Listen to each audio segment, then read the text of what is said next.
ये कहानी एक सरकारी बस ड्राइवर की है जिनका नाम राम सिंह है और उनके साथ उनका एक कंडक्टर भी है जिसका नाम राजू है। तो अब मैं आपको ये कहानी राम सिंह के पॉइंट ऑफ व्यू से सुनाता हूँ। लेकिन कहानी को शुरू करने से पहले मैं आपको कहना चाहता हूँ कि आपने बहुत सी डरावनी कहानियां सुनी होंगी, लेकिन आज की कहानी को सुनकर आपको बहुत मजा आने वाला है और साथ में डर का एहसास भी होने वाला है। और अगर आप इस चैनल पर पहली बार आए हैं तो चैनल को सब्सक्राइब जरूर करें ताकि आप हमारी इस फैमिली का हिस्सा बन सकें और आने वाली वीडियो आप तक आसानी से पहुंच जाएगी। तो ज्यादा समय न लेते हुए जल्दी से अपनी कहानी को शुरू करते हैं। दोस्तों, मेरा नाम राम सिंह है और मैं एक सरकारी बस ड्राइवर हूं। मुझे बस चलाते हुए लगभग 20 साल से ज्यादा हो गए हैं और इन 20 सालों में मुझे बस चलाने का काफी अच्छा अनुभव हो गया है। मैंने इन 20 सालों में न जाने कितने रूट्स पर बस चलाई है और हर तरह के रास्तों पर बस को संभालते हुए खुद को साबित भी किया है। मेरे साथ एक कंडक्टर भी है जिसका नाम राजू है। राजू एक होशियार और ईमानदार इंसान है। मैं पहले किसी और रूट पर बस चलाता था, लेकिन इस बार मेरा ट्रांसफर उत्तर प्रदेश के एक नए रूट पर हुआ। ये नया रूट कुछ खास था। मुझे अब लखनऊ से होते हुए एक गांव की ओर बस ले जानी थी। उस गांव का नाम कुशनपुर था। ये रास्ता बहुत ही खतरनाक और घने जंगलों से होता हुआ गुजरता था और दिन के वक्त भी उस तरफ जाने वाली सड़क काफी अलग नजर आती थी। मैं अपनी बस को उस रूट पर दिन के वक्त ही चलाता था। मुझे हर रोज एक चक्कर लगाना पड़ता था क्योंकि रास्ता थोड़ा लंबा था और कभी कभी वापसी पर मुझे शाम भी हो जाती थी। कुशनपुर तक पहुंचने से पहले 2 से 3 छोटे छोटे गांव भी आते थे। वहां से भी काफी सवारियां मेरी बस पर चढ़ती थी। अब मुझे इस नए रूट पर बस चलाते हुए लगभग 4 से 5 महीने हो गए थे। मैं हर रोज उस गांव से शहर और फिर वापसी पे उस शहर से कुशनपुर तक चलता था। सब कुछ अच्छे से चल रहा था। एक दिन मैं और राजू एक होटल में बैठकर चाय पी रहे थे। तभी मेरा कंडक्टर राजू मुझसे कहता है कि उस्ताद, क्या आपने कभी इस रास्ते के बारे में कुछ अजीब सुना है? मैंने कहा नहीं तो। फिर राजू कहता है, उस्ताद मैंने सुना है ये रूट दिन के वक्त तो ठीक है, लेकिन रात में खतरों से खाली नहीं है। कहते हैं कि रात के वक्त यहाँ पे बहुत से लोगों के साथ काफी अजीबोगरीब हादसे हुए हैं और कुछ लोगों का तो आज तक पता नहीं चला कि कहाँ गए हैं। और फिर वो मुझसे कहता है कि उस्ताद, मैंने गाड़ी में बैठी सवारियों से भी काफी बार ऐसा सुना है। तभी मैंने हंसते हुए कहा, क्या यार राजू, तुम भी किन बातों पे विश्वास करते हो? ये भूत प्रेत कुछ नहीं होता, सारे बातें अफवाह हैं और ऐसी बातें तो काफी गांव में मशहूर होती हैं। तुम टेंशन मत करो, ऐसा कुछ नहीं है। और तुम्हें तो पता है हमें भी काफी वक्त हो गया है इस रूट पे चलते, लेकिन आज तक तो कभी कुछ महसूस नहीं हुआ। तभी राजू कहता है, लेकिन उस्ताद रात के वक्त तो नहीं चले ना हम इस रूट पे। तो मैं उससे कहता हूं कि तुम भी किन बातों को पकड़ के बैठे हो, इन बातों का कोई मतलब ही नहीं है। और रही रात की बात तो कभी ना कभी वो भी देख लेंगे। फिर मैंने राजू से कहा, इन बातों को छोड़ो और अपने काम पर ध्यान दो। उसके बाद हम हर रोज की तरह उस रूट पर डेली चलते रहे। दरअसल मैं भूत प्रेत पे विश्वास नहीं करता था, लेकिन मुझे इस बात का पता भी नहीं था कि आने वाले कुछ दिनों में मेरे साथ क्या होने वाला है। अब सब कुछ अच्छे से चल ही रहा था कि फिर वो दिन आ जाता है जिस दिन हमारे साथ वो घटना हुई थी। उस रात को मैं कभी भी नहीं भूल सकता। वो मंजर आज भी मेरी आंखों के सामने एक बुरे सपने की तरह आ जाता है और मेरे रोंगटे आज भी खड़े हो जाते हैं। दरअसल मैं अपनी बस को लेकर रोज की तरह कुशनपुर से शहर की तरफ लाता हूँ और फिर कुछ समय के बाद हमारी बस शहर पहुंच जाती है। अब शहर में पहुंचते ही मैं अपने कंडक्टर राजू से कहता हूँ, राजू आज हम बस का काम करवा लेते हैं। इसके इंजन में कुछ प्रॉब्लम आ रही है और काफी दिनों से मैं ये बात नोटिस भी कर रहा था कि बस में कुछ प्रॉब्लम आ रही है, लेकिन मैं हमेशा सोचता था कि किसी दिन इसका काम करवा लूंगा, लेकिन मुझे टाइम ही नहीं मिलता था। लेकिन आज हमारे पास वक्त भी है और हम जल्दी से अपनी बस का काम करवा के वापस भी आ जाएंगे ताकि हम जल्दी से सवारियां लेकर गांव की तरफ निकल जाएं। मेरी बात सुनकर मेरा कंडक्टर भी मान जाता है और कहता है, ठीक है उस्ताद, आज बस का काम करवा लेते हैं। आप लोगों को तो पता ही होगा कि सरकारी बसों की हालत क्या होती है। गाड़ी के पार्ट्स से लेकर पूरी बॉडी तक हर चीज को कभी न कभी रिपेयर की जरूरत पड़ती ही है। उसके बाद मैं और मेरा कंडक्टर बस को लेकर मैकेनिक के पास पहुंच जाते हैं ताकि इंजन की प्रॉब्लम को ठीक करवा सकें और आगे के सफर में कोई भी दिक्कत ना हो। मैकेनिक की वर्कशॉप पर पहुंचते ही हमने देखा कि वहां काफी गाड़ियां पहले से ही लाइन में लगी हुई थीं। लग रहा था कि आज मैकेनिक के पास काम काफी ज्यादा था। राजू ने थोड़ी बेचैनी से कहा, उस्ताद, लगता है आज हमें काफी देर लग जाएगी। मैंने उससे तसल्ली देते हुए कहा, कोई बात नहीं राजू, बस का काम जरूरी है, वरना कल हमें और ज्यादा दिक्कत हो सकती है। फिर हम दोनों ने मैकेनिक से बात की और उन्हें बस के इंजन की प्रॉब्लम बताई। फिर उसने हमें वेट करने को कहा और हम दोनों वहां बैठकर अपनी बस के रिपेयर होने का इंतजार करने लगे। कुछ समय के बाद मैकेनिक अपना काम शुरू कर चुका था, लेकिन जैसे जैसे समय बीतता गया हम दोनों को लगने लगा कि आज कुछ ज्यादा ही देर लगने वाली है। राजू ने बेचैन होकर कहा, उस्ताद, लगता है आज की रात यहीं गुजारनी पड़ेगी। मैंने उसे तसल्ली देते हुए कहा, राजू, थोड़ा और इंतजार कर लेते हैं, मैकेनिक अपना काम कर रहा है, बस थोड़ा और वक्त लगेगा। लगभग 2 घंटे बाद मैकेनिक ने हमें इशारा किया कि बस का काम हो गया है। हम दोनों ने राहत की सांस ली और फिर हम अपनी बस को लेकर वापस उसी जगह पहुंचे जहां से हमें सवारियां लेकर उस गांव के लिए निकलना था। लेकिन वहां पहुंचकर मैंने देखा कि वहां मुझे उस गांव की तरफ जाने वाली एक भी सवारी नजर नहीं आ रही थी। मुझे और राजू को थोड़ा अजीब लगा। फिर मैंने अपने कंडक्टर से कहा, यार राजू, आज तो कोई भी सवारी नजर नहीं आ रही और अभी तो शाम भी नहीं हुई है।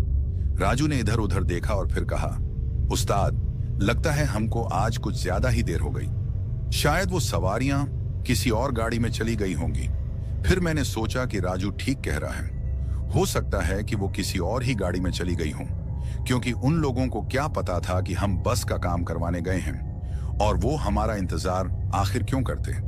मैंने इस बात को नजरअंदाज करते हुए बस स्टार्ट की और कुशनपुर के लिए निकलने की तैयारी करने लगा।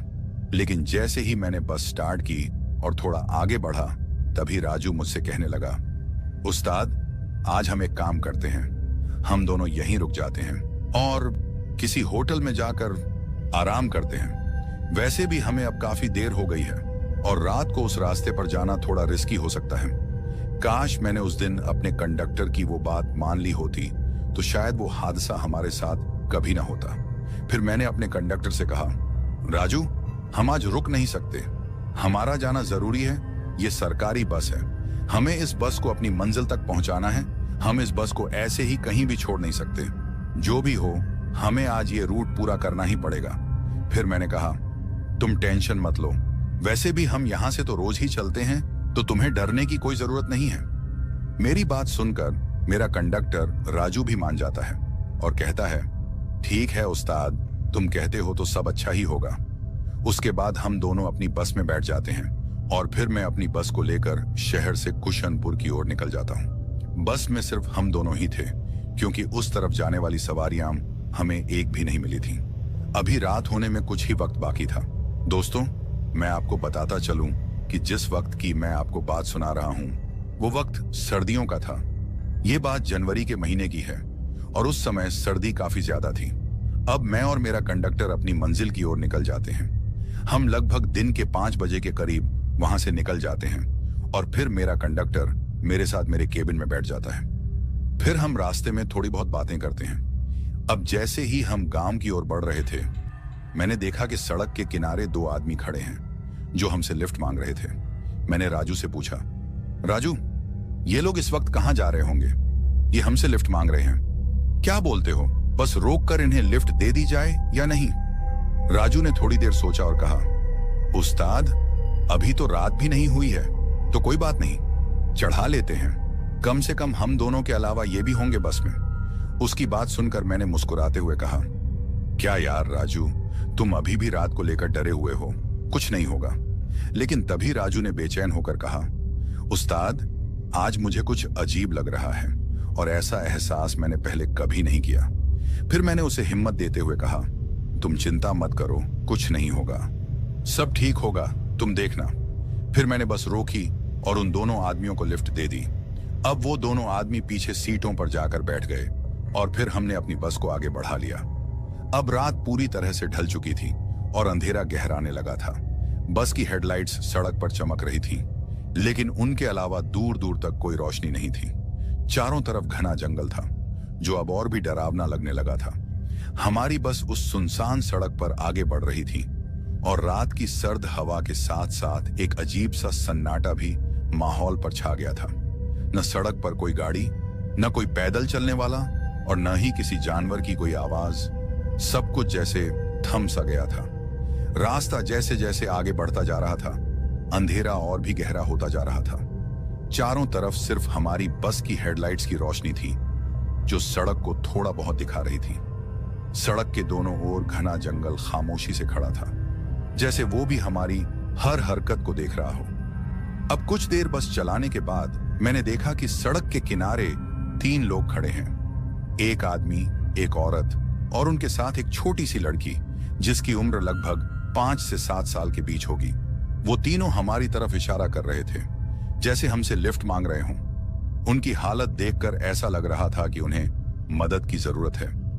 मैंने बस की रफ्तार धीमी की और राजू से पूछा, राजू, सामने ये लोग हमसे लिफ्ट मांग रहे हैं, क्या कहते हो, इन्हें लिफ्ट दे दी जाए या नहीं? राजू ने उन लोगों की तरफ गौर से देखा, फिर थोड़ा हैरानी से कहा, बड़ी अजीब बात है उस्ताद, इतनी रात को ये लोग इस जंगल के बीचों बीच सड़क पर क्या कर रहे होंगे? मैंने भी उनकी हालत पर गौर किया। उस औरत ने घूंघट डाल रखा था और वो आदमी अपनी जगह एकदम सीधा खड़ा था। उनके साथ वो छोटी सी बच्ची अपनी मां का हाथ पकड़े खड़ी थी। उसकी मासूम आंखें हमारी बस की तरफ टकटकी लगाए हुए थीं। राजू ने उस बच्ची की तरफ देखते हुए कहा, उस्ताद, इनके साथ ये छोटी सी बच्ची भी है, शायद इन्हें सच में मदद की जरूरत होगी। उसकी बात में एक नरमी थी और उस मासूम बच्ची की तरफ देखकर मुझे भी उस पर तरस आने लगा। मैंने राजू की ओर देखा और कहा, ठीक है राजू, शायद हमें इन्हें लिफ्ट दे देनी चाहिए। उसके बाद मैंने अपनी बस को रोक लिया। अब वो तीनों हमारी बस की तरफ आने लगते हैं। जैसे ही वो हमारी बस के दरवाजे के पास पहुंचे, तभी मेरा कंडक्टर राजू उनसे कहता है कि आप लोगों को कहां जाना है। उनमें से वो आदमी राजू से कहता है कि हमें आगे जो गांव है वहां तक जाना है, हमारी गाड़ी खराब हो गई है और हम यहां फंस गए हैं। राजू ने उनकी हालत को देखते हुए कहा, ठीक है, आप लोग चढ़ जाइए, लेकिन इतनी रात में इस सुनसान जगह पर कैसे फंसे? आदमी ने एक गहरी सांस ली और बस में चढ़ते हुए बोला, हमने भी सोचा नहीं था कि यहाँ इतनी मुश्किल हो जाएगी। बच्ची को ठंड लग रही है, इसलिए जल्दी घर पहुंचना जरूरी है। औरत ने अब भी अपना घूंघट नहीं हटाया था और बच्ची अपनी मां का हाथ कसकर पकड़े हुए थी। फिर राजू ने उन्हें बस में बैठने का इशारा किया। अब वो तीनों धीरे से बस की पिछली सीटों पर जाकर बैठ जाते हैं। फिर राजू बस का दरवाजा बंद करता है और मेरे साथ कैबिन में बैठ जाता है। उसके बाद मैं फिर से बस चलाना शुरू कर देता हूं। अब हम फिर से उस अंधेरी सड़क पर आगे बढ़ने लगे, लेकिन बस के अंदर का माहौल अब पहले से ज्यादा भारी लगने लगा था। उनके गाड़ी में चढ़ने के बाद बस में काफी ज्यादा ठंड हो गई थी। बस के अंदर का माहौल अब कुछ अलग सा लग रहा था। ऐसा लग रहा था जैसे पूरी गाड़ी को किसी ने बर्फ की चादर से ढक दिया हो। राजू ने भी अपनी जैकेट के बटन कसकर बंद कर लिए और मुझे भी अब काफी ज्यादा ठंड लग रही थी। बस के शीशों पर ठंड की धुंध जमा होने लगी थी, जिससे बाहर का नजारा भी धुंधला हो गया। हर सांस के साथ ठंडी हवा का एहसास और भी गहरा होता जा रहा था। गाड़ी के अंदर की ये अजीब सी ठंड हमें बेचैन करने लगी थी। राजू ने मेरी तरफ देखते हुए कहा, उस्ताद, ये ठंड कुछ ज्यादा ही हो गई है। मैंने उसकी तरफ देखा और धीरे से कहा, हाँ यार राजू, ठंड तो कुछ ज्यादा ही हो गई है। अब जैसे जैसे हम आगे की ओर बढ़ रहे थे, ठंड का माहौल उतना ही ज्यादा होता जा रहा था। मुझे बस चलाने में अब काफी दिक्कत हो रही थी। मेरे हाथ सुन्न हो रहे थे। ऐसा लग रहा था मैं ज्यादा देर बस नहीं चला पाऊंगा। मुझे भी ऐसा एहसास आज तक नहीं हुआ था जैसा एहसास आज हो रहा था। अब हमारी बस जंगल के बीचों बीच उस सुनसान सड़क पर चल रही थी। कुशनपुर का रास्ता अभी भी 2 घंटे दूर था। आसपास किसी भी तरह की आवाज नहीं थी। सिर्फ हमारी गाड़ी के इंजन की गड़गड़ाहट और टायरों की हल्की आवाज सुनाई दे रही थी, जो उस गहरी रात के सन्नाटे को तोड़ने की कोशिश कर रही थी। रास्ते के दोनों ओर सिर्फ घना जंगल और पेड़ों के साए दिखाई दे रहे थे, मानो वो भी हमारी गाड़ी के साथ चलते हुए हमें देख रहे हों। अब जैसे ही हम कुछ आगे बढ़े, अचानक से बस के अंदर की लाइटें टिमटिमाने लगीं। मैंने और राजू ने एक दूसरे की तरफ देखा और हमें समझ में नहीं आ रहा था कि ये क्या हो रहा है। तभी अचानक बस को जोर जोर से झटके लगने लगे। ऐसा लग रहा था जैसे कोई बस को पीछे से धक्का दे रहा हो। अभी मैं कुछ समझ पाता उससे पहले ही हमारी बस सड़क के बीचों बीच रुक गई। फिर हमारी बस की हेडलाइट्स भी ऑफ हो गईं, जिसकी वजह से अब हमें बस के सामने की तरफ कुछ भी दिखाई नहीं दे रहा था। बस में अब अंधेरा इतना ज्यादा हो गया था कि मैं और मेरा कंडक्टर राजू एक दूसरे को देख भी नहीं पा रहे थे। उसके बाद राजू ने अपनी जेब से मोबाइल निकाला और उसकी फ्लैशलाइट ऑन करके मेरी तरफ किया। अब राजू ने डर के मारे मेरी तरफ देखा और बोला, उस्ताद ये सब क्या हो रहा है? ऐसा तो पहले कभी नहीं हुआ। मैंने भी घबराहट में उसे देखा, लेकिन खुद को संभालते हुए कहा, शायद बस में कोई तकनीकी खराबी आ गई है जिसकी वजह से ये सब हुआ है। लेकिन हैरानी की बात तो ये है राजू कि आज ही तो हमने बस के इंजन का काम कराया था और अच्छे से बस की सर्विस भी करवाई थी। फिर ये सब कैसे हो गया कुछ समझ नहीं आ रहा है। लेकिन तुम चिंता मत करो, मैं देखता हूं कि आखिर बस में क्या समस्या हुई है। ऐसा कहकर मैं अपनी सीट के पीछे से एक बैग निकालता हूं जो मेरा होता है और उसमें एक टॉर्च होती है जिसे मैं हमेशा साथ रखता हूं ताकि कभी उसकी जरूरत पड़े तो काम आ जाए, और शायद आज मुझे उसकी जरूरत है। फिर मैं उस टॉर्च की लाइट ऑन करता हूं और अपनी बस से बाहर जाने की कोशिश करता हूं। अब मैं जैसे ही बस के बाहर जाने की कोशिश करता हूं तभी मेरा कंडक्टर राजू मुझसे कहता है, उस्ताद बाहर मत जाओ। तो मैं उससे कहता हूं, क्यों राजू तुम ऐसा क्यों बोल रहे हो? तो वो मुझसे कहता है, उस्ताद इस सुनसान सड़क पर बाहर निकलना खतरे से खाली नहीं है। जो भी आज तक मैंने इस रास्ते के बारे में सुना है उसमें सारे हादसे रात के वक्त ही हुए हैं। इसलिए उस्ताद मैं आपको मना कर रहा हूं। उसकी बात सुनकर मैं उससे कहता हूं, राजू यार तुम फिर से वही बातें पकड़ कर बैठे हो। कुछ नहीं होगा, और अगर मैं बाहर नहीं गया तो हमें पूरी रात इस सड़क पर बितानी पड़ेगी, और तुम्हें तो पता है कि इस सड़क पर रात बिताना कोई आसान बात नहीं है। ठंड इतनी है कि कुछ ही मिनटों में हमारे जिस्म का खून जम जाएगा और शायद हमें जान से भी हाथ धोना पड़े। फिर मैं राजू से कहता हूं, तुम भी मेरे साथ बाहर चलो, हम दोनों देखते हैं कि आखिर बस में क्या खराबी आ गई है। मेरी बात सुनकर राजू भी मेरे साथ बस के बाहर आ जाता है। बस के बाहर आते ही मैंने देखा कि चारों ओर एक अजीब सा सन्नाटा पसरा हुआ है, लेकिन मैंने किसी चीज पर ज्यादा ध्यान नहीं दिया और इंजन का मुआयना करने का सोचा। फिर मैंने इंजन का बोनट खोला और अपनी टॉर्च की रोशनी में उसकी जांच करने लगा, लेकिन मुझे कुछ खास समस्या नजर नहीं आई। फिर मैंने टायरों की ओर देखा तो मुझे कुछ भी गड़बड़ नहीं लगी, लेकिन फिर भी वो झटके और बस का यूं बीच सड़क में रुक जाना मुझे अजीब लगा। मैं इस सोच में डूबा था कि आखिर ये सब हुआ कैसे। अभी मैं ये सोच ही रहा था कि तभी मुझे पीछे से किसी आदमी की आवाज आती है और वो आदमी मुझसे कहता है, उस्ताद जी क्या हो गया है? आपने बीच सड़क में बस को क्यों रोक दिया है? दोस्तों मैं आपको बताता चलूं कि ये आदमी वही था जो अपने साथी के साथ हमारी बस में शहर के थोड़े आगे से बैठा था, और वो बस के बाहर आकर हमसे पूछ रहा था कि क्या हुआ है, आपने बस को क्यों रोका है। पहले तो मैं और मेरा कंडक्टर उसकी आवाज सुनकर अचानक से चौंक गए, लेकिन फिर मैं उससे कहता हूं, भाई साहब बस में कुछ खराबी आ गई है जिसकी वजह से बस रुक गई है। हम लोग देख रहे हैं कि आखिर क्या समस्या हुई है। मेरी बात सुनकर वो आदमी मुझसे कहता है, क्या मैं आपकी कुछ मदद कर सकता हूं? तो मैं उससे कहता हूं, आप क्या मदद करेंगे हमारी? शायद बस में कोई तकनीकी खराबी आ गई है, लेकिन हमें समझ नहीं आ रही कि आखिर हुआ क्या है। तो वो आदमी मुझसे कहता है, मैं एक मैकेनिकल इंजीनियर हूं और शायद मैं आपकी कुछ मदद कर सकता हूं। फिर वो आदमी दोबारा से इंजन को चेक करता है और कुछ वक्त के बाद मुझसे कहता है, अब आप बस को स्टार्ट करके देखो। उसकी बात सुनकर मैं बस में चढ़ जाता हूं और बस को स्टार्ट करने की कोशिश करता हूं, लेकिन बस एक हल्की सी खड़खड़ाहट करती है और फिर बंद हो जाती है। उसके बाद मैं फिर से एक बार बस को स्टार्ट करने की कोशिश करता हूं, लेकिन इस बार बस स्टार्ट हो जाती है और बस की हेडलाइट्स भी ऑन हो जाती हैं। बस स्टार्ट हो जाने के बाद मैं काफी खुश हो जाता हूं और उस आदमी का शुक्रिया करता हूं। उसके बाद मेरा कंडक्टर राजू और वो आदमी बस में चढ़ जाते हैं, लेकिन इस बार वो आदमी हमारे साथ केबिन में बैठ जाता है। फिर हम बस को आगे बढ़ा लेते हैं। अब मैं उस आदमी से कहता हूं, अगर आज आप ना होते तो शायद हमको आज की रात यहीं गुजारनी पड़ती। तो वो हमसे मजाक में कहता है, शायद आपके साथ साथ हमको भी रात यहीं गुजारनी पड़ती।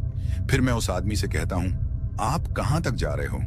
तो वो आदमी मुझसे कहता है, हम अपने दोस्त की शादी में जा रहे हैं। यहां आगे एक गांव आता है, हमारा दोस्त वहीं रहता है, तो हम लोग वहीं जा रहे हैं। उसके बाद मैं उस आदमी से कहता हूं, आप पीछे जाकर अपने दोस्त के साथ आराम से बैठ जाइए। जैसे ही वो गांव आएगा मैं आपको बता दूंगा। मेरी बात सुनकर वो आदमी मुझसे कहता है, मेरा साथी तो पीछे सीट पर आराम कर रहा है, और मैं भी उसके साथ बैठकर आराम ही कर रहा था। लेकिन बस को अचानक से रुकता देख मेरी नींद टूट गई और फिर मैं जाग गया। वैसे भी मैं काफी देर से आराम करके थक गया हूं, तो सोचा क्यों ना आप लोगों के साथ आगे केबिन में बैठकर बातें कर ली जाएं। फिर वो आदमी हमारे साथ हमारे केबिन में ही रहा और हम तीनों बातें करने लगे। जिस गांव में उस आदमी को जाना था वो गांव अभी भी 7 से 8 किलोमीटर की दूरी पर था। हमें लग रहा था कि सब कुछ नॉर्मल हो गया है, लेकिन शायद हमें इस बात का पता ही नहीं था कि आगे चलकर हमारे साथ जो होने वाला है उसकी शायद हमने कभी कल्पना भी नहीं की थी। अभी हम कैबिन में बातें कर ही रहे थे कि अचानक मेरा कंडक्टर राजू मुझसे कहता है कि उस्ताद, मैं पीछे की सवारियों की टिकट काट कर आता हूं और उनसे पूछता हूं कि उन लोगों को कहां तक जाना है। दोस्तों, आपको बताता चलूं कि मेरा कंडक्टर उन 3 सवारियों की बात कर रहा है जिनको हमने थोड़ी देर पहले अपनी बस में लिफ्ट दी थी, जिनमें एक आदमी, एक वो घूंघट वाली औरत थी और साथ में उनकी वो छोटी सी लड़की जो बस के आखिरी सीटों पर जाकर बैठे थे। उसके बाद मेरा कंडक्टर राजू कैबिन से उठकर पीछे की ओर जाने की कोशिश करता है, लेकिन जैसे ही राजू कैबिन के दरवाजे से बाहर अपना कदम रखता है वो उसी जगह रुक जाता है और डर के मारे कांप जाता है। उसके बाद वो अपने आप को कैबिन की ओर धकेलता है। उसको ऐसा करते हुए मैं देख लेता हूं। तभी मैं अपने कंडक्टर से पूछता हूं, राजू, तुम वापस क्यों आ गए? लेकिन उसने मेरी बात का कोई भी जवाब नहीं दिया, बस डर के मारे कांप रहा होता है। उसके मुंह से शब्द ही नहीं निकल रहे थे। ऐसा लग रहा था जैसे वो कुछ बोलने की कोशिश तो कर रहा है लेकिन बोल नहीं पा रहा। उसको ऐसे देखकर मैं भी परेशान हो जाता हूं। मेरे बार बार पूछने पर भी वो एक मूर्ति की तरह खड़ा होकर बस के पीछे की तरफ ही देख रहा था। अब मेरे साथ वाला आदमी भी मेरे कंडक्टर से पूछता है, भाई साहब, आपको क्या हो गया है? आप कुछ बोल क्यों नहीं रहे? उसकी बात सुनकर मेरा कंडक्टर राजू अपनी उंगली से बस के पीछे की तरफ इशारा करता है। उसके इशारा करते ही वो आदमी भी अब खड़ा हो जाता है और फिर वो भी केबिन से पीछे की ओर जाने की कोशिश करता है। अब जैसे ही वो पीछे की ओर जाने की कोशिश करता है उसका भी वही हाल हो जाता है जो मेरे कंडक्टर राजू का हुआ था। मतलब कि वो भी डर के मारे कांप जाता है और एकदम से केबिन में भागकर मेरी सीट को कसकर पकड़ लेता है। उसको ऐसा करते देख मैं उससे पूछता हूं, भाई साहब, आखिर ऐसा क्या देख लिया है आप दोनों ने जो आप दोनों ही डर के मारे कांप रहे हो? लेकिन मेरे बार बार पूछने पर भी उस आदमी ने कोई जवाब नहीं दिया। उन दोनों की ऐसी हालत देखकर मैं भी थोड़ा सा घबरा जाता हूं और सोचता हूं कि आखिर ऐसा इन्होंने क्या देख लिया है जो इन दोनों की ऐसी हालत हो गई है। अब मैं उन दोनों से कहता हूं कि आप लोग मेरे बार बार पूछने पर भी कुछ नहीं बोल रहे हो ना, तो कोई बात नहीं, मैं खुद ही बस को साइड में रोक कर देखता हूं कि आखिर ऐसा क्या है पीछे जिसे देखकर आप लोगों की ये हालत हो गई है। अभी मैंने ऐसा बोला ही था कि राजू थोड़ी हिम्मत करके मुझसे कहता है कि उस्ताद, ऐसी गलती भूल कर भी मत करना। अगर आपने बस को रोक दिया तो शायद हम तीनों इसी वक्त मारे जाएंगे। हो सकता है कि बस चलते रहने से भी हम बच न सकें, लेकिन कुछ मिनट तक हमारी जिंदगी बच जाएगी। फिर मैं राजू से कहता हूं कि आखिर बताओगे भी कि हुआ क्या है? तो राजू डर के मारे हकलाते हुए मुझसे कहता है कि उस्ताद, पीछे जो 3 आदमी हैं वो इंसान नहीं है। उसकी ये बात सुनकर मैं राजू से कहता हूं कि तुम पागल हो गए हो, इंसान नहीं तो कौन है वो? मेरे ऐसा पूछते ही मेरी सीट को कसकर जिस आदमी ने पकड़ा हुआ था, जो हमारे साथ केबिन में बैठा हुआ था, वो आदमी भी डरते हुए मुझसे कहता है कि भाई साहब, आपका कंडक्टर ठीक बोल रहा है, वो तीनों इंसान नहीं हैं, बल्कि कोई प्रेत हैं। उसकी ये बात सुनकर अब मैं भी बहुत ज्यादा डर गया था और मेरे दिल की धड़कन तेज हो गई थी। फिर मेरे कंडक्टर राजू ने मुझसे कहा, उस्ताद, जैसे ही मैं पीछे की ओर टिकट काटने के लिए जा ही रहा था, मैंने देखा कि उन तीनों सवारियों का रूप बदल चुका था और वो तीनों ही इतने भयानक लग रहे थे कि उन्हें देखकर मेरी रूह कांप उठी और मैं थर थर कांपने लग गया। वो आदमी जो पहले एक सामान्य सा इंसान लग रहा था, अब एक भूतिया आकृति में बदल चुका था। उसका पूरा शरीर झलकर काला हो चुका था। ऐसा लग रहा था जैसे वो किसी आग में झुलस कर निकला हो। उसकी आंखें पूरी तरह से सफेद हो गई थीं, जैसे उसमें कोई अजीब सी आत्मा समा गई हो। और जो औरत उस आदमी के साथ हमारी बस में चढ़ी थी, उस औरत ने अब अपना घूंघट उठा लिया था। उसके लंबे डरावने बाल हवा में लहराते हुए खौफनाक माहौल बना रहे थे। वो औरत उस आदमी से भी ज्यादा भयानक नजर आ रही थी। उस्ताद, उसकी तो आंखें ही नहीं थीं। आंखों की जगह खाली गड्ढे नजर आ रहे थे और उसका चेहरा पूरी तरह से कटा फटा और विकृत दिखाई दे रहा था। उसके हाथों के नाखून बेहद लंबे और तीखे थे। उसकी बड़ी बड़ी दांतों की धार जो होंठों से बाहर झांक रही थी, उन पर खून भी लगा हुआ था। उस्ताद, इतना ही नहीं, और भी सुनिए। वो जो छोटी सी मासूम दिखने वाली बच्ची थी ना, जिसे देखकर हम दोनों का दिल पिघल गया था, वो भी अब एक छोटे से प्रेत के रूप में बदल चुकी है। वो तीनों मिलकर एक आदमी को नोच नोच कर खा रहे हैं। उस्ताद, ये वही आदमी है जो इन भाई साहब के साथ हमारी बस में चढ़ा था। उस आदमी का सीना पूरी तरह से फट चुका था और उसके शरीर के अंगों को वो औरत जो अब एक चुड़ैल बन चुकी थी और वो आदमी दोनों मिलकर खा रहे थे। वो छोटी सी लड़की जो अब एक छोटे से प्रेत में बदल चुकी थी, उस आदमी का गला फाड़कर उसका खून पी रही थी। उस्ताद, ऐसा डरावना नजारा देखकर किसी की भी रूह कांप जाएगी। मैं खुद को संभाल नहीं पा रहा हूं और डर के मारे कांप रहा हूं। और इतना तो मुझे पता है कि आज हम सब खत्म हैं। अगर आपने बस को रोक दिया तो उन तीनों को पता चल जाएगा कि हमें उनकी सच्चाई का पता लग चुका है और फिर वो हमें उसी वक्त मार डालेंगे। राजू की ये बातें सुनकर मेरी हालत और खराब हो जाती है। मेरे दिल की धड़कन तेज हो जाती है और मैं डर के मारे कांपने लगता हूं। इतनी ठंड में भी मेरे माथे पर पसीना आ जाता है। मुझे समझ नहीं आ रहा था कि हम आखिर बचें तो कैसे। तभी हमारे साथ बैठा आदमी अचानक फूट फूट कर रोने लगता है। राजू उससे पूछता है, भाई साहब, आपको अचानक क्या हो गया? वो आदमी कहता है, जिसे उन तीनों प्रेतों ने मार डाला वो मेरा करीबी दोस्त था और मैं उसे बचा भी नहीं पाया।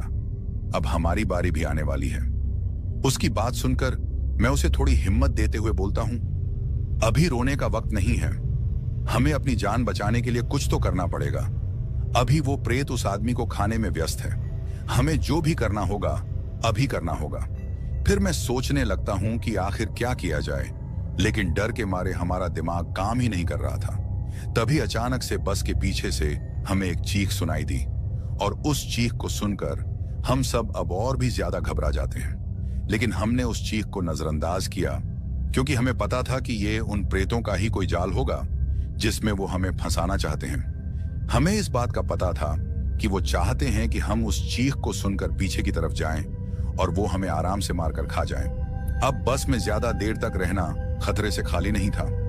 ऐसा लग रहा था कि हम तीनों अपनी मौत का इंतजार कर रहे हैं। अब कुछ देर बाद एक छोटी लड़की के रोने की आवाज आती है और ये आवाज भी बस के पीछे वाली साइड से ही आ रही थी।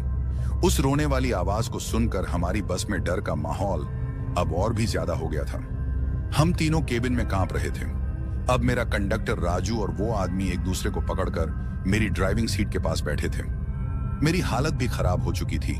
ऐसा लग रहा था कि मुझे अभी हार्ट अटैक आ जाएगा। अब हम सभी भगवान को याद कर रहे थे और कह रहे थे, हे भगवान, हमारी जान बचा लो। आज हमें इस मुसीबत से बचा लो। कुछ भी करो भगवान, लेकिन हमारी रक्षा करो। ऐसा कहकर मैंने बस को चलाना जारी रखा। थोड़ी देर बाद मुझे सड़क के किनारे कुछ जलता हुआ दिखाई दिया। दूर से वो आग की तरह लग रहा था। मैंने सोचा कि ये हमारी आखिरी उम्मीद हो सकती है। मैंने अपने कंडक्टर राजू को और उस आदमी को भी उस आग के बारे में बताया और उन दोनों को भी अपनी जिंदगी के बचने की थोड़ी उम्मीद लगने लगी। अब मैं अपनी बस को उस जगह तक जल्दी पहुंचाना चाहता था ताकि हमें कोई मदद मिल सके। अब हमने बस को थोड़ा तेजी से उस दिशा में बढ़ाना शुरू कर दिया, लेकिन मन में डर अब भी बरकरार था कि यह भी कोई छलावा न हो। अब हम जैसे ही उस आग की तरफ जाने की कोशिश करते हैं कि तभी हमें अपनी बस के पीछे से किसी के चलने की आवाज आती है। ऐसा लग रहा था कि वो तीनों प्रेत अब हमारे केबिन की तरफ आ रहे हैं। अब जैसे ही हमें उनके कदमों की आवाजें सुनाई देने लगती हैं, हमारे दिल की धड़कनें काफी ज्यादा तेज हो जाती हैं। हमें ऐसा लग रहा था कि हमारा दिल अभी बाहर निकल आएगा। लेकिन मैंने हिम्मत करके उन दोनों से कहा कि हम लोग अब आग के करीब पहुंचने वाले हैं। तुम लोगों को थोड़ा हिम्मत से काम लेना होगा। अगर जिंदगी चाहते हो तो हिम्मत रखनी पड़ेगी। फिर मैं उन दोनों से कहता हूं, ध्यान से मेरी बात को सुनो। मैं अपनी बस की खिड़की को खोल कर रखता हूं। जैसे ही हम आग के पास पहुंचेंगे, मैं खिड़की से बाहर कूद जाऊंगा। तुम लोग भी मेरे पीछे कूद जाना और कूदने के बाद जितनी जल्दी हो सके उस आग के पास पहुंच जाना। ध्यान रहे, जितनी जल्दी हो सके उतना जल्दी आग के पास पहुंचने की कोशिश करना। अगर हम में से कोई भी आग के पास नहीं पहुंच पाया तो फिर याद रखना कि जो हाल हमारी बस में उस आदमी का हुआ है वही हाल हमारा होगा, और फिर हमें उन प्रेतों से कोई भी बचा नहीं सकता। फिर मैं उनसे कहता हूं कि मुझे यह भी पता है कि बस से कूदने के बाद हमें काफी ज्यादा चोट भी लग सकती है, लेकिन अपनी जिंदगी के लिए इतना जोखिम तो हम ले ही सकते हैं। मेरी बात को सुनकर वो दोनों मान जाते हैं। अब मैं अपनी बस की खिड़की खोल लेता हूं, लेकिन कूदने से पहले अपनी बस की गति को थोड़ा धीमा कर लेता हूं। ज्यादा धीमा भी नहीं कर सकता था क्योंकि फिर उन प्रेतों को हम पर शक हो जाता। अब जैसे ही मैं उस आग के थोड़ा नजदीक पहुंचता हूं, मैं बस से कूद जाता हूं। कूदने के बाद मैं सड़क पर थोड़ा सा आगे की ओर घिसटता हुआ जाता हूं, जिसकी वजह से मुझे बाजू में थोड़ी चोट लग जाती है, लेकिन मैं खुद को संभालते हुए उस आग की तरफ भाग जाता हूं। मेरे कूदने के बाद मेरे कंडक्टर राजू और उस आदमी ने भी बस से छलांग लगा दी और उन दोनों को भी थोड़ी बहुत चोट आ जाती है। फिर मैं उन दोनों को काफी जोर से आवाज देकर कहता हूं कि जितनी जल्दी हो सके खुद को संभाल कर भागो और मेरी तरफ आ जाओ। फिर वो दोनों ही काफी तेजी से मेरे पास पहुंच जाते हैं और अब हम तीनों ही सड़क के किनारे की ओर चले जाते हैं जहां वो आग जली हुई थी। हम सबके कूदने के बाद हमारी बस सड़क के सामने की ओर एक बड़े पेड़ के साथ टकरा जाती है। बस के टकराते ही बस के अंदर से काफी भयानक चीखें हमें सुनाई देती हैं। वो चीखें इतनी भयानक होती हैं कि उनको सुनकर किसी का भी दिल बैठ जाए। अब हम उस आग के पास जाते हैं। जब हम आग के पास पहुंचे तो हमें एक आदमी दिखाई दिया जिसकी वेशभूषा से लग रहा था कि वो कोई अघोरी है जो आग के पास बैठकर मंत्र उच्चारण कर रहे थे। उनके चारों तरफ कुछ जानवरों की हड्डियां और राख बिखरी हुई थी। उनके शरीर पर राख मली हुई थी और उनके सामने एक इंसानी खोपड़ी भी रखी हुई थी। उनका चेहरा अंधेरे में भी चमक रहा था, मानो उनके पास कोई अलौकिक शक्ति हो। फिर मैंने हिम्मत जुटाकर उस अघोरी बाबा के पास जाकर कहा, बाबा हमारी मदद करो, हमारी जान को खतरा है। हमारे पीछे 3 लोग पड़े हुए हैं जो इंसान नहीं हैं। उनको देखकर ऐसा लगता है जैसे वो कोई प्रेत हों। बाबा हमें इस मुसीबत से बचाओ, अब आपका ही सहारा है। मेरी बातों को सुनकर अघोरी ने अपनी आंखें खोली और हमें ध्यान से देखा। फिर उन्होंने गंभीर स्वर में कहा, तुम लोगों की समस्या को मैं जानता हूं। ये तीनों प्रेतात्माएं हैं जो इस इलाके में काफी लंबे समय से भटक रही हैं और आज वो तुम्हारी बस में चढ़ गई हैं। लेकिन तुम घबराओ मत, मैं उनकी मुक्ति का उपाय करूंगा। फिर अघोरी बाबा ने अपने पास रखी एक छोटी सी पोटली से कुछ भभूत निकाली और मंत्रों का उच्चारण करते हुए उस भभूत को हमारी बस की तरफ फेंका। उसके बाद उस अघोरी ने एक लकीर को हमारे चारों तरफ खींच दिया और फिर हमें आदेश दिया कि हम उस लकीर से बने घेरे में ही रहें। फिर उन्होंने हमें कहा कि चाहे कुछ भी हो जाए, इस घेरे से बाहर अपने कदम मत रखना। उसके बाद वो अघोरी बस के पास जाने की कोशिश करता है, लेकिन जाते जाते हमसे फिर से कहता है कि चाहे कुछ भी हो जाए, गलती से भी इस घेरे के बाहर मत आना। अगर तुम लोगों में से किसी ने भी इस घेरे को पार कर लिया, फिर मैं भी उस आदमी की कोई मदद नहीं कर सकूंगा। उसके ऐसा कहने के बाद वो अघोरी बस की तरफ चला जाता है। उसके बाद वो उस बस की तरफ दोबारा से भभूत को फेंकता है और जोर जोर से मंत्र पढ़ने लग जाता है। अब उसके ऐसा करने से बस के अंदर से अजीबो गरीब चीखें सुनाई देने लग जाती हैं। उन चीखों को सुनकर ऐसा लग रहा था जैसे मानो उन प्रेत आत्माओं को बाबा के मंत्रों से तकलीफ हो रही हो। अब अचानक से काफी तेज हवा चलने लगती है और उस हवा की वजह से हम लोगों को काफी तेज धक्के लग रहे थे, लेकिन हम लोगों ने खुद को संभाले हुए रखा और एक बात को दिमाग में रख लिया था कि अगर इस बाबा के घेरे से बाहर हम निकल गए तो फिर हमें कोई भी नहीं बचा सकता। हम तीनों ने खुद को काफी हिम्मत से उस घेरे में बनाए रखा था। अब थोड़े समय के बाद बस में से उन चीखों का निकलना बंद हो जाता है और फिर धीरे धीरे वो तेज हवा भी बंद हो जाती है। अब अघोरी बाबा ने भी अपने मंत्र उच्चारण बंद कर दिए थे। फिर कुछ वक्त बाद वो अघोरी हमारे पास आता है और फिर हमसे कहता है कि अब तुम लोगों को डरने की कोई जरूरत नहीं है। वो प्रेत आत्माएं अब मुक्त हो चुकी हैं। अब तुम सब सुरक्षित हो। फिर हम सब ने उस अघोरी बाबा का धन्यवाद किया। उसके बाद हम उस घेरे से बाहर आ जाते हैं। फिर मैं उस अघोरी बाबा से कहता हूं कि बाबा, आज आपकी वजह से हम सब बच पाए। अगर आज आप हम लोगों की मदद न करते तो शायद वो प्रेत आत्माएं हमें मारकर खा जाती। मेरी बात सुनकर वो अघोरी मुझसे कहता है कि मारने वाले से बचाने वाला बड़ा होता है और तुम सब पर महादेव का आशीर्वाद था जो मैं तुमको यहां पर दिखा। तुमको मैंने नहीं बल्कि महादेव ने बचाया है। उसके ऐसा कहने के बाद वो हमें आगे बढ़ने का इशारा करता है और कहता है कि अब तुम लोग यहां से जल्दी निकल जाओ। उसके बाद हम तीनों अपनी बस की तरफ चले जाते हैं, जो कि एक पेड़ के साथ टकराई थी, लेकिन बस सड़क पर ही थी। पेड़ से टकराने की वजह से बस के आगे के शीशे टूट गए थे, लेकिन बस को उतना ज्यादा नुकसान नहीं हुआ था। उसके बाद मैं बस में चढ़ जाता हूँ, बस को स्टार्ट करता हूँ और वो स्टार्ट भी हो जाती है। हालांकि मुझे लगा नहीं था कि हमारी बस स्टार्ट हो जाएगी, लेकिन अच्छी बात यह थी कि बस स्टार्ट हो जाती है। फिर मैं अपनी बस में बैक गियर लगा के बस को पीछे की ओर करता हूँ। उसके बाद मेरा कंडक्टर राजू और वो आदमी भी बस में चढ़ जाते हैं। फिर हम तीनों वहां से निकल जाते हैं, लेकिन निकलने से पहले मैं उस जगह की तरफ देखता हूँ जहां उस अघोरी ने आग जलाई थी। हैरानी की बात तो ये थी कि उस जगह पर ना तो कोई अघोरी दिखाई दिया और ना वो जलती हुई आग। हम तीनों को कुछ समझ नहीं आ रहा था कि वो अघोरी कहां चला गया। लेकिन जो भी हो, आज अगर हम लोग जिंदा हैं तो ये सब उस अघोरी की वजह से है। उसके बाद हम अपनी बस को काफी तेजी से वहां से निकाल कर ले जाते हैं और दोबारा कसम खाते हैं कि चाहे कुछ भी हो जाए, उस रास्ते पर कभी भी रात में बस नहीं चलाऊंगा। और फिर कुछ महीनों बाद मैंने अपना ट्रांसफर उस जगह से दूसरी जगह करवा लिया था, लेकिन आज भी उस रात को याद करके मेरी रूह कांप जाती है। तो दोस्तों, कैसी लगी हमारी ये कहानी? अगर आपको ऐसी और भी कहानियां सुननी हैं तो हमारे चैनल को सब्सक्राइब करना बिल्कुल मत भूलिएगा। अब चलते हैं उन दोस्तों की ओर जिन्होंने हमारी पिछली कहानी पर कमेंट करके हमें अपना प्यार और समर्थन दिया।